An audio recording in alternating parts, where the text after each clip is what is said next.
money off of a PowerPoint business plan that we wrote. Mm-hmm. And ended up over the life of the company raising about $22.5 million. And we were, square in the middle of the dot-com revolution.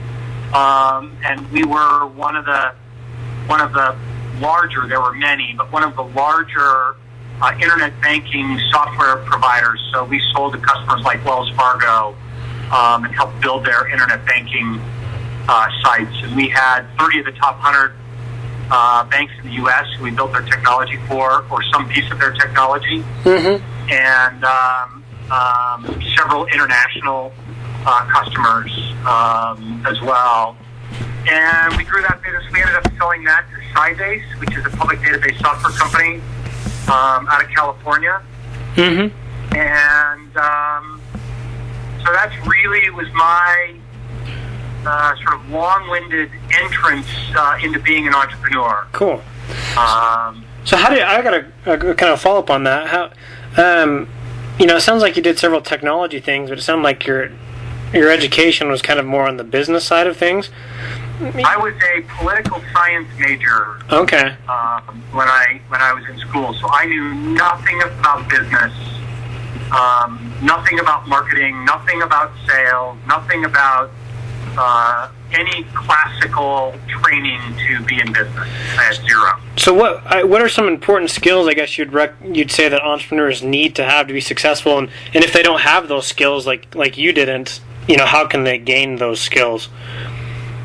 That's a question I could talk for a long time on. You should interview a guy by the name of Greg Warnock, who he's a BYU grad actually, but got his PhD at the University of Utah on what traits make a successful entrepreneur.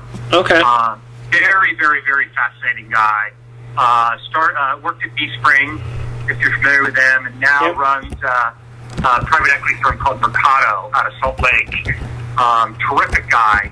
And he's got lots to say on this subject. Okay. And I don't know, you got time, I'll tell you do you want my long-winded or my short answer to that? Well, can you give me a medium? I don't want to run out of time, but I'm very interested in this topic. So maybe, I'm fine with a little longer answer. So I went to a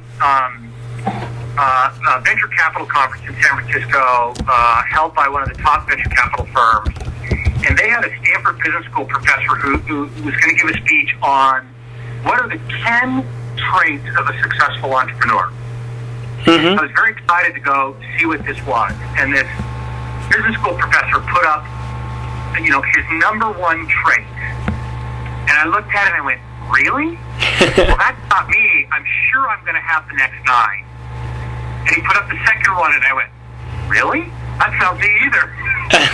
Turns out I had 6 of the 10. I had 6 of the 10 traits that he said were important for a successful entrepreneur.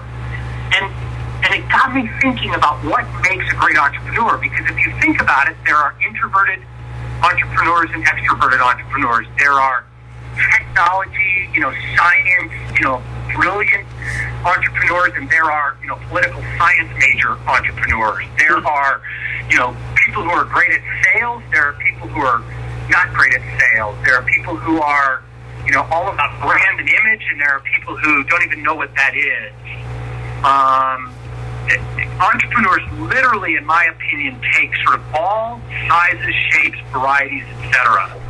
And so for years, I sort of thought about what does it take? And my conclusion before talking to Greg Warnock was it ultimately takes 2 things, in my opinion. One is a willingness to take that first step to go for it.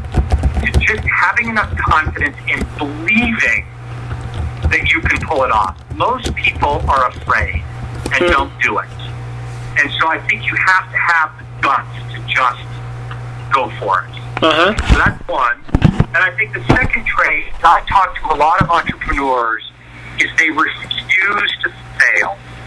Most successful entrepreneurs have faced bankruptcy or death or destruction or absolutely incredibly dark, gloomy days where they have no right to continue to be in business, but somehow successful entrepreneur figures out how to make it happen.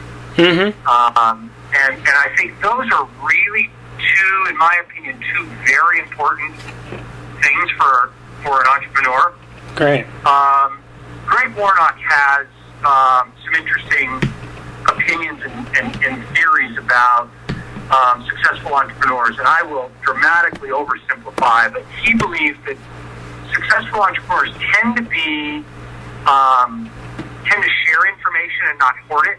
That they tend to put themselves in the middle of an idea generation process. So if somebody has an idea, they're willing to provide suggestions on how to make it better so that more people come to them with their ideas.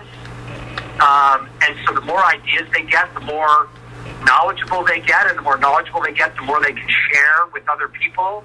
And it becomes, they become sort of the center of this idea universe.